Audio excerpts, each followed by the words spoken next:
नमस्कार दर्शकों, मैं रेखा शर्मा, सेठ हरि किशन सोमानी, आदर्श विद्या मंदिर माध्यमिक सांबरले की आचार्य, आज फिर से आपके सामने हिंदी व्याकरण का एक बिंदु वर्णों का उच्चारण स्थान लेकर आई हूँ। आज हम वर्णों का उच्चारण स्थान के बारे में पढ़ेंगे।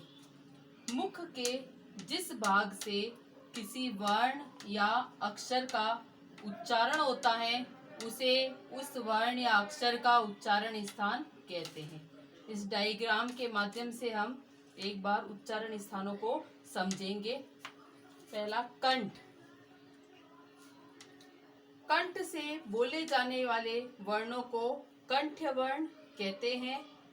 तालु, तालु या तालव्य स्थान, जिन वर्णों का उच्चारण तालु पर जीभ के स्पर्श से होता है उन्हें तालव्य वर्ण कहते हैं। तीसरा, मूर्धा, दांतों के पीछे का हिस्सा जिसे हम अपनी भाषा में मसूड़ा बोलते हैं वह मूर्धा कहलाता है। जिन वर्णों का उच्चारण मूर्धा पर जीभ के स्पर्श से होता है उन्हें मूर्धन्य वर्ण कहते हैं। चौथा है ओष्ठ। जिन वर्णों का उच्चारण करते समय दोनों होठ मिल जाते हैं उन्हें ओष्ठ्य वर्ण कहते हैं। पांचवा है दंत्य या दंत वर्ण। ऊपर के दांतों पर जीभ के स्पर्श से बोले जाने वाले वर्णों को दंतव्य वर्ण कहते हैं। इस सारणी के माध्यम से हम सूत्रों द्वारा उच्चारण स्थान को समझेंगे। पहला सूत्र है अकुह विसर्ग। अकुह विसर्ग, इसका स्थान है, उच्चारण स्थान है कंठ। इसको हम सूत्र के माध्यम से एक बार समझेंगे। अकुह, अ का अर्थ है अ और आ स्वर इसमें इसके अंतर्गत आते हैं। कु अर्थात क वर्ग के सभी पांचों वर्ण इसके अंतर्गत आते हैं। और ह व्यंजन और अयोगवाह विसर्ग इस कंठ्य वर्णों के अंतर्गत आते हैं। दूसरा है तालु। तालु उच्चारण स्थान का सूत्र है ईचु यस।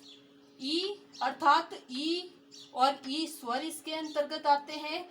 चु अर्थात च वर्ग के पांचों वर्ण इसके अंतर्गत आते हैं। और व्यंजन य और श, य और श व्यंजन इस तालव्य उच्चारण स्थान के अंतर्गत आते हैं। तीसरा है मूर्धा। मूर्धा का सूत्र है ऋतु रस। ऋतु रस अर्थात री स्वर इसके अंतर्गत आता है। ट वर्ण के पांचों वर्ण इसके अंतर्गत आते हैं। और र और श व्यंजन इसके अंतर्गत आते हैं। चौथा है दंत। दंत उच्चारण स्थान के अंतर्गत सूत्र आता है तुलस।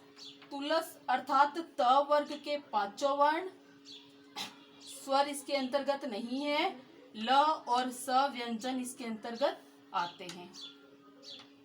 पांचवा है ओष्ठ। ओष्ठ का सूत्र है उपु। उपु अर्थात उ स्वर इसके अंतर्गत आते हैं। और प वर्ग के पांचों वर्ण इसके अंतर्गत आते हैं। छठा है नासिका। नासिका के अंतर्गत सूत्र जो है न मण अण नमण अण अर्थात पांचों ही वर्गों के पंचम वर्ण इसके अंतर्गत आते हैं। ण म ण ड़ न। सातवां है कंठ तालु अर्थात वे वर्ण जो कंठ और तालु दोनों को मिलाकर बोले जाते हैं। ए और ऐ स्वर इसके अंतर्गत आते हैं। आठवां है कंठ ओष्ठ अर्थात कंठ और ओष्ठ को मिलाकर जो स्वर बोले जाते हैं उन्हें कंठ ओष्ठ स्वर बोलते हैं। ओ औ और औ स्वर इसके अंतर्गत आते हैं। दंतोष्ठ, दांत और ओष्ठ को मिलाकर एक ही व्यंजन बोला जाता है।